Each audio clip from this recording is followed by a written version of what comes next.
ऐसे ही करते हैं। हम आपका अभिनंदन, हम आपका अभिनंदन, हम आपका अभिनंदन। ये स्वागत है, ये सत्कार है आपका। आप इस शेखावाटी की पावनी धरा पर पधारे, आप इस हुजूम को ये प्रोत्साहन देने के लिए, ये मार्गदर्शन देने के लिए पधारे कि किस प्रकार से अन्याय के विरुद्ध, अनीति के विरुद्ध संघर्ष करने के लिए हमें एकजुट होकर के लड़ने की आवश्यकता है। मैं सिर्फ 3 लाइनें संदर्भ में आप लोगों से कहना चाहता हूं कि अन्याय कहीं पर है तो उसके खिलाफ लड़ो, अगर अन्याय कहीं पर है तो उसके खिलाफ लिखो।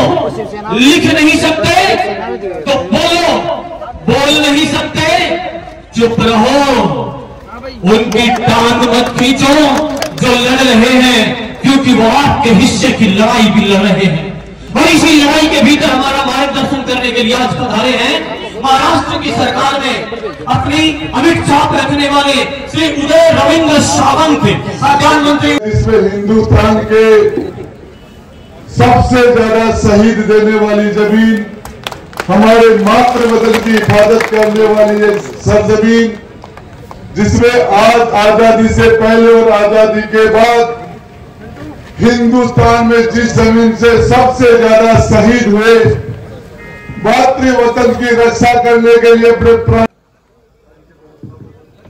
हमारे बीच बॉलीवुड के चिर परिचित सुपरस्टार हैं भाई अर्जुन फिरोज खान जी बता चुके। आप महाभारत में अर्जुन जैसे सशक्त किरदार का निर्वहन आपने किया था और उसके अलावा 350 से ज्यादा फिल्मों में आपने काम किया है। आपका शेखावाटी की इस जमीन पर, सरजमीन पर हार्दिक अभिनंदन, स्वागत। आदरणीय राजेंद्र, आपका एक बार जोरदार तालियों से आपका अभिनंदन। आप आदरणीय मंत्री जी के दोस्त हैं और इनके लिए आप यहाँ पर आ रहे हैं, तो पूरे ताकत और शिद्दत से एक बार तालियां जाता है। फिरोज खान भाई, आपका बहुत बहुत स्वागत है, अभिनंदन है। एक नेता है, एक अभिनेता है। महाराष्ट्र की जनता धरती से हमारे चल के राजस्थान की इस पावन धरा पर आपका हमारे कार्यकर्ताओं के द्वारा शानदार स्वागत, इसके लिए आपको बहुत बहुत अभिनंदन। देखिए, कल शाम को 5 बजे प्रचार बंद हो जाएगा। मात्र 24 घंटे का आपके पास समय है। उसके बाद में आप सारे कार्यकर्ताओं को ये राजस्थान का इतिहास बनाने का समय है।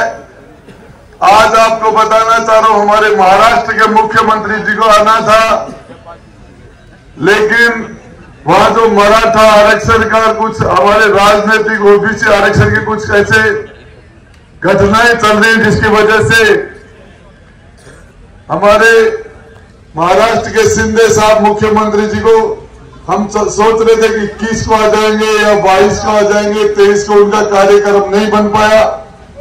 और हमारे उनके सबसे विश्वास पात्र, सरकार के अंदर सबसे ज्यादा उनके राइट हैंड हमारे सावंत साहब यहां पधारे। मैं सावंत साहब आपको बताना चाह रहा हूं, ये जितने लोग आपके सामने बैठे हैं, ये राजेंद्र गुड्डा के दोस्त हैं। गुड्डो थारो भाई लो, पीछे से आवाज दी, गुड्डो थारो भाई लो, गुड्डो थारो भाई लो। संतरो बोले संतरी ना, संतरो बोले संतरी ना, बुड्ढी बोली बुड्ढा रे,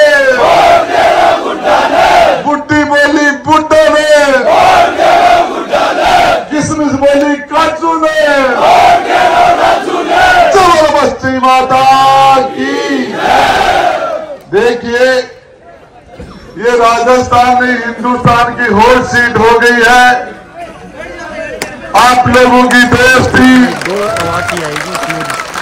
आप लोगों की दोस्ती और मेरे अजीज महाराष्ट्र से चल के यहाँ पर आपकी सरजमी पर आए हैं।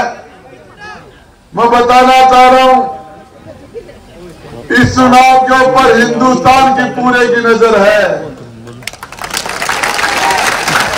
हमारे मुख्यमंत्री जी को 45 साल हो गए राजनीति में, आज तक उन्होंने कहीं किसी को गोद नहीं लिया। प्रवासी को गोद लिया। अरे मैं बताना चाह रहा हूं मुख्यमंत्री जी, आपकी जब जलवा हो रही थी तो आपने नहीं पूछा, आपके बांध में ले रहे थे आपने नहीं पूछा, आपकी शादी की बारात में भी नहीं पूछा, और अब जनाजे के टाइम में गोद ले रहे हो। मैं आपको बताना चाह रहा हूं मेरे दोस्तों, ये राजस्थान के अंदर इतिहास बनाने का समय है, और इसके लिए आपके इसको महाराष्ट्र से, आपके इस विधानसभा क्षेत्र पर महाराष्ट्र की सरकार की भी टकटकी है तो दिल्ली की सरकार की भी टकटकी है, तो राजस्थान की सरकार की भी टकटकी लगी हुई है इसके ऊपर। एक व्यक्ति, एक दोस्त अपनी पूरी ताकत के साथ, प्यार मोहब्बत के साथ इस लोकतंत्र के सबसे महत्वपूर्ण मेले के अंदर राजस्थान की तकदीर को लिखने का, फैसला लिखने का समय आ गया है। जिस तरीके से मुख्यमंत्री जी यहां भाषण देने के लिए आए हैं बार बार, कल शायद यही चौरा इसी मैदान में उनकी दोबारा मीटिंग भी हो सकती है। मुख्यमंत्री जी का चैलेंज आपको स्वीकार है क्या? स्वीकार है? दोनों हाथ उठा के साहब को बताइए स्वीकार है। ये शेखावाटी की सरजमीन चैलेंज स्वीकार करती है राजस्थान के मुख्यमंत्री महोदय आपका। और आज आपको बताना चाह रहा हूं, इस जमीन से पूरे राजस्थान की राजनीति को बदलने का काम किया जाएगा। अब राजनीति के फैसले जनता करेगी, आम जनता। किसी के साथ, नौजवान के साथ अन्याय नहीं हो, आरपीएससी में पेपर आउट नहीं हो, नाथी का बाड़ा बना रखा आरपीएससी को। अरे गोविंदो तासरा का सारा टापर एसटीएम डिप्टी बन जाए और गरीब का टापर रह जाए, इसका इलाज करने का समय आ गया है। आपके भाई ने माता बहनों के लिए राजस्थान की असेंबली में जो आवाज उठाई थी, और उसकी एवज में आपके भाई को मंत्रिमंडल से बाहर बर्खास्त करने का काम किया, उसका इलाज करने का समय आ गया 25 तारीख। आने वाले समय में मैं समझ साहब आपको विश्वास दिलाता हूं, हम इस राजस्थान की धरती पर ऐसा राजनीतिक बदलाव लेके आएंगे इस नौजवान की ताकत के ऊपर, इस माता बहन की पावर से, कि आपको यहां से ताकत मिलेगी पूरे महाराष्ट्र में। और आपको बताना चाह रहा हूं, जैसे आप शिवसेना के लिए हम जो काम करेंगे, गरीब के लिए, अकलियत के भाई के लिए, माता बहनों के लिए, नौजवान के लिए, 36 को हिंदू मुस्लिम हर समाज के, हर धर्म के लोग विराजमान हैं, हर जाति का व्यक्ति वहां विराजमान है। वाल्मीकि समाज से लेकर ब्राह्मण समाज 36 कौम की है, हमारे दोस्तों की। आपके सामने ये छोटी सी कार्यकर्ताओं की फौज आपके सामने है, और आपको बताना चाह रहा हूं, ये कार्यकर्ताओं की फौज आने वाले टाइम में पूरे राजस्थान के अंदर आपके शिवसेना का ये तीर है, तिरकबान है, ये पूरे राजस्थान में फैल जाएगा। थप्पा मारो तान के, थप्पा मारो तान के, थप्पा मारो तान के, थप्पा मारो तान के। मेरे नौजवान साथियों, सामत साहब आपको बताना चाह रहा हूं, एक भी व्यक्ति को मैंने इस कार्यक्रम के लिए फोन नहीं किया, एक भी व्यक्ति को आज के कार्यक्रम के राजेश गुड्डा ने आमंत्रित नहीं किया, एक भी नया साधन लगाया नहीं है। ये वो लोग हैं जो लगातार क्षेत्र के अंदर पूरी ताकत के साथ अपने बूथों पर काम करने वाले लोगों की फौज है।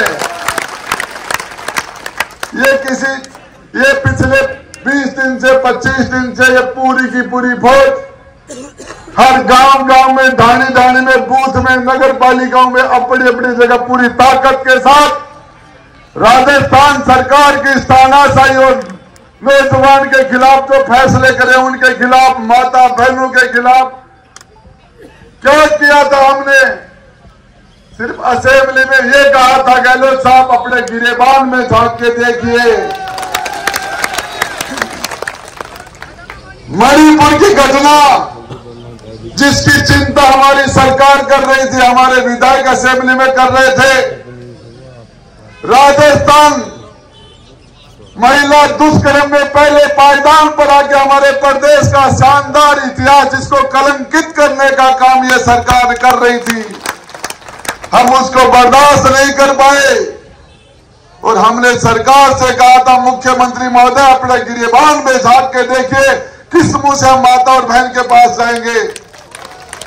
मात्र 13 सेकंड का मेरा स्पीच और उसके बाद में राजेंद्र गुड्डा को बर्खास्त।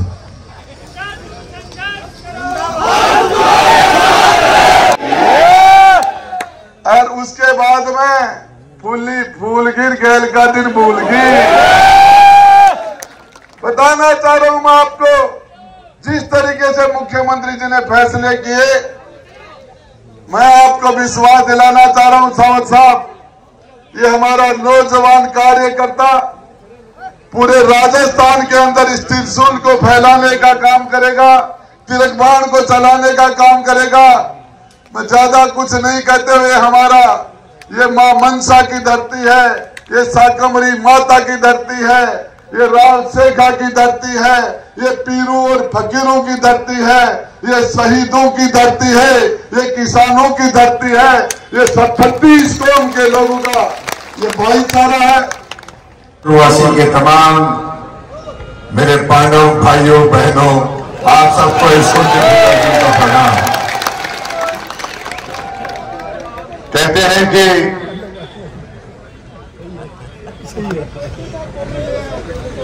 कोई भी चीज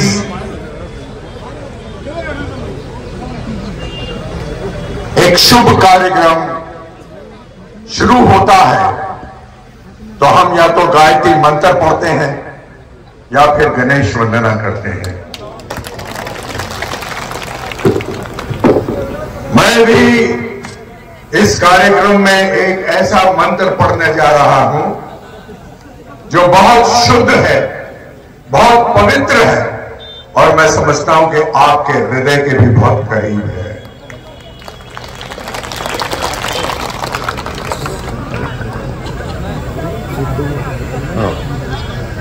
तो मैं सिर्फ इतना चाहूंगा कि मेरी आवाज में आप मिला के इस मंत्र को पढ़ें कि गुड्डो मरो भाई लो। मजा नहीं आया? गुड्डो मरो भाई लो,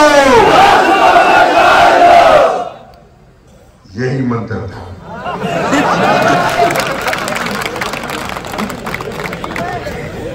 मैं आप लोगों का ज्यादा वक्त नहीं लूंगा, लेकिन चुनाव की जो प्रक्रिया है इसका अर्थ क्या है एक छोटे से संक्षेप में समझाऊंगा। ये वोटिंग जो है ये कहानी है आपके अंगूठे और उस बटन के बीच की कहानी मैं आपको समझाऊंगा। ये क्या मजाक है? भाई मैं अच्छा बोलता हूं, बोलने दो ना। ये क्या मजाक है कि जब भी कभी वोटिंग का टाइम आता है, मतदान का टाइम आता है, तो हमने हर वक्त देखा है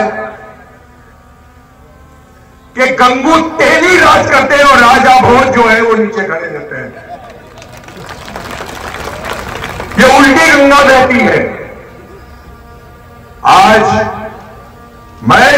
मंच पे खड़ा हूं तो मेरा अस्तित्व सिर्फ एक अर्जुन ही है। अर्जुन वो जो अपने निशाने को भेदना जानता है। अर्जुन वो जो अपनी निष्ठा से जुड़ा हुआ है। अर्जुन वो जो कभी किसी के बाप से डरता नहीं है। आज रविंदर भाई जब मेरे को गले लगे तो मैं उनको देखा, मैंने कहा आपकी हाइट क्या है भाई? वो हाइट मैंने इसलिए पूछा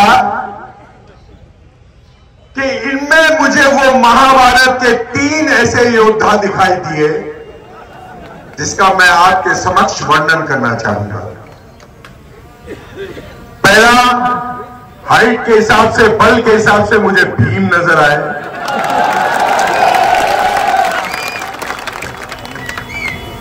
बुद्धि के हिसाब से वो मुझे युधिष्ठिर नजर आए। और अरे जब अर्जुन को गले लगा और तीर और कमान लगा तो अर्जुन ही है ना आपको। तो ये 3 सक्षम क्वालिटीज के जो मालिक हैं, इनके विषय में मैं क्या कहूं? यहां जितने भी लोग उपस्थित हैं वो जानते हैं कि इन्होंने कभी रात नहीं देखा, दिन नहीं देखा। अपने गरीबों को या अमीरों को या जो भी अपने दोस्त हो, साथी हो, शत्रु हो, सबकी मदद के लिए यह आदमी हर वक्त खड़ा हो जाता है। ये वो शख्स है, लोग कहते हैं कि लड़कियों को पढ़ाओ और उन्हें बचाओ, जबकि सबसे ज्यादा रेप राजस्थान में होता है। एक शख्स अगर महिलाओं के बारे में कहता है, उनके हित में कहता है, तो उसका परिणाम यह है कि उनको बोलते हैं कि तुम बाहर निकल जाओ। यह तुम्हारा इंसाफ है? जो आदमी इतना निष्ठा हो, इतना निष्ठावान हो, उसके साथ अगर ध्रुव विवाह किया जाए तो फिर वो लाल डायरी तो जानते ही हैं आप। वो रंग लाएगा। और मैंने जैसा कहा था कि दोस्तों, मेरी बातों से ज्यादा मेरे मायने को समझना। ये कहानी है सिर्फ एक बटन और अंगूठे के बीच की। 25 तारीख को जब आप ये बटन दबाओगे तो ये सोच और समझ के दबाना कि ये तुम्हारे 5 साल के बच्चों का मुस्तकबिल है, बीवी का मुस्तकबिल है, मां बाप का मुस्तकबिल है। आप लोग इसे खिलवाड़ मत समझना। और एक बात तो सिद्ध है कि राजेंद्र गुड़ा साहब को किसी के प्रमाण की आवश्यकता नहीं है। आपकी तालियां, आपकी चहकार ये इस बात की सिद्ध करती है कि राजेंद्र भाई ही आएंगे जीतकर और जाएंगे अपने विधानसभा में। और ये मैं जो कुछ कह रहा हूं आप लोगों को, मैं आपसे कह दूं, बोल रहा हूं इतना जल्दी मत करो। ये बात समझ लेना कि जिस मंच पर अर्जुन खड़ा होता है वो सत्य का मंच होता है, असत्य का नहीं। मैंने जो कुछ भी कहा है वो सत्य कहा है। 25 तारीख को ये देख लेना आप लोग कि राजेंद्र भाई के हाथ में ये तीर और कमान होगी और उन लोगों की ये तीर और कमान को कोई मामूली मत समझिए आप। ये अर्जुन का गांडीव है, ये अर्जुन का गांडीव है जिसने अकेला अपना पूरा युद्ध जीता था। आज मैं बड़े फक्र से कहता हूं कि 25 तारीख को ये गांडीव, ये तीर लेकर हमारे राजेंद्र भाई पूरी तरह से विक्ट्री कर आएंगे और इसमें आप लोग सब लोग शामिल होंगे, आप लोग की जय जयकार होगी। इसलिए मेरे साथ एक बार फिर से बोलिए, गुड्डू मारो भाई लो। खाना नहीं खाया क्या आप लोगों ने? जरा जोर से गूंजना चाहिए, गूंजना चाहिए, पूरा जयपुर गूंजना चाहिए, गुड्डू मारो भाई लो। इसी चंद शब्दों के साथ मैं आप लोगों का बहुत बहुत शुक्रगुजार हूं और मैं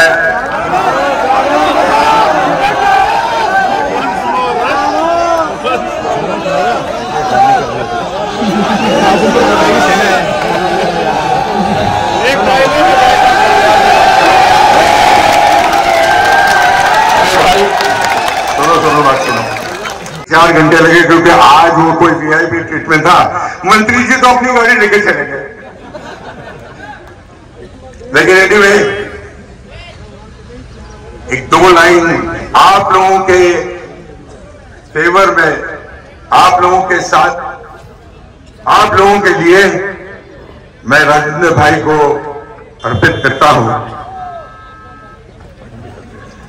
पानी बोतल मोहब्बत है तो 25 तारीख को ये रंग ले आना, इस तीर और कमान को, और राजेंद्र भाई को जिता के आना। क्योंकि ऐ यार सुन यारी तेरी मुझे जिंदगी से भी प्यारी है।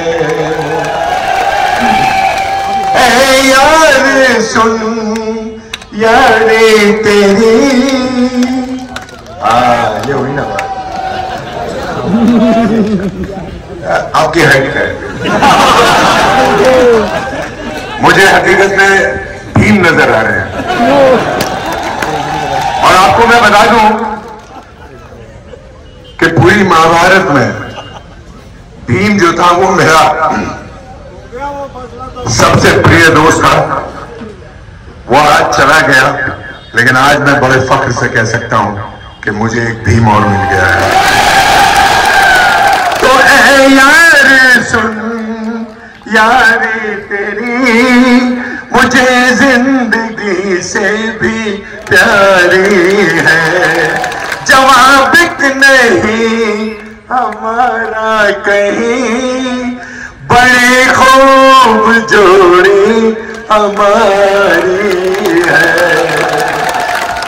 बहुत बहुत शुक्रिया, धन्यवाद, कोटि कोटि नमन, कोटि कोटि प्रणाम।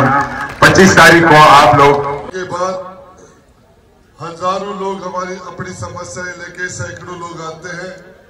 एक कोई ऐसी व्यवस्था कीजिए जिससे उस व्यक्ति को यहाँ से हम लोग उन लोगों की प्रॉब्लम के लिए भिजवा दें और सरकार से उन लोगों की मदद हो जाए। इस पर आप बोलेंगे।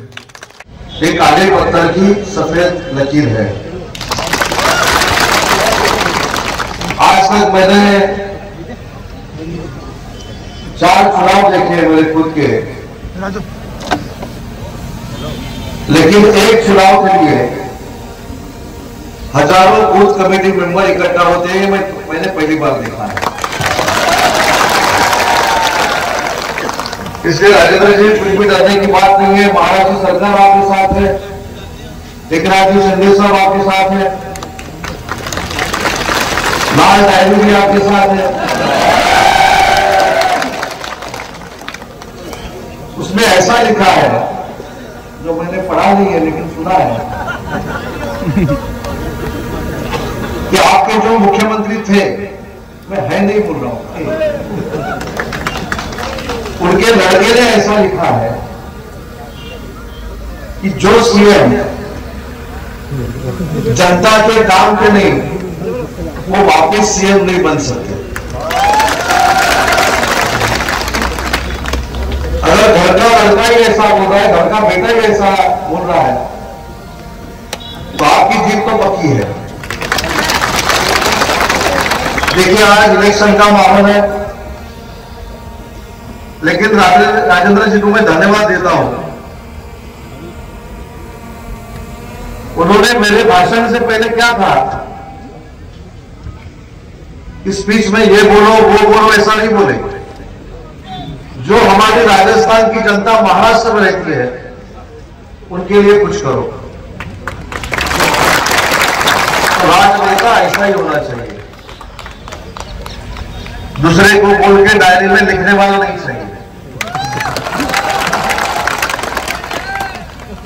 और जो उनकी पूरी राजनीति है बुड्ढा साहब जी, वो आपसे अलग है।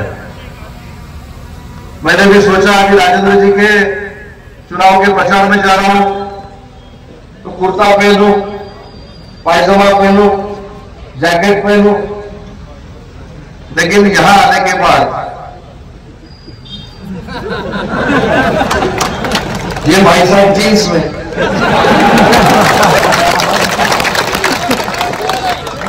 तो मैं सोच रहा था अगर मैं भी जींस और टी शर्ट पे आ जाता तो चलता। ये मैं इसलिए कह रहा हूं कि जो अर्जुन जी ने यहां पे बात कही कि ये लोगों में रहने वाला लीडर है, ये लोगों का काम करने वाला लीडर है। सिर्फ जैकेट और कुर्ता पायजामा पहन के राजनीति करने वाला लीडर है। इसलिए यहां से हम बहुत कुछ सीख के जाते हैं, बहुत ऊर्जा लेके जाते हैं। मेरे ख्याल से 4 महीने में ये मेरा दूसरा ट्रिप यहाँ है। तो राजेंद्र जी, आपको तीर कमान को आगे लेके जाना है, लेकिन आप जो माहौल बनाते हैं वो कैसा बनाते हैं इसका ट्रेनिंग में हमको चाहिए। क्योंकि फिरोज जी ने हमको नहीं होगा इसलिए बोल रहे हैं हमें, अगर होता तो ऐसा नहीं बोलते। फिरोज जी, एक बात ऐसी है कि हमने बहुत चुनाव देखे हैं, बहुत लीडर देखे हैं। आज का योग ऐसा है कि एक उदयपुर में आ गया, मेरा नाम उदय है, और दूसरा योग ऐसा है जो निशानी हमारी तीर कमान है, वो तीर कमान चलाने वाला सबसे देश का अच्छा धनुर्विद्याधारक था, वो अर्जुन भी अपने साथ है। राजेंद्र जी, सुबह में जब फिरोज जी से मिला, हम बाजू बाजू में बैठे थे। वो कहां जाने वाले थे मुझको पता नहीं था, मैं कहां जाने वाला था उनको पता नहीं था। हमारे बीच में एक सोफा सेट का अंतर था। वो बाजू में बैठे थे, मैं यहां बैठा था। वो अपना काम कर रहे थे, मैं अपना काम कर रहा था। और मैंने उनको पूछा कि साहब आप वही है क्या? वो बोले हाँ। तो उन्होंने मुझको पूछा कि आप कहां जा रहे हो?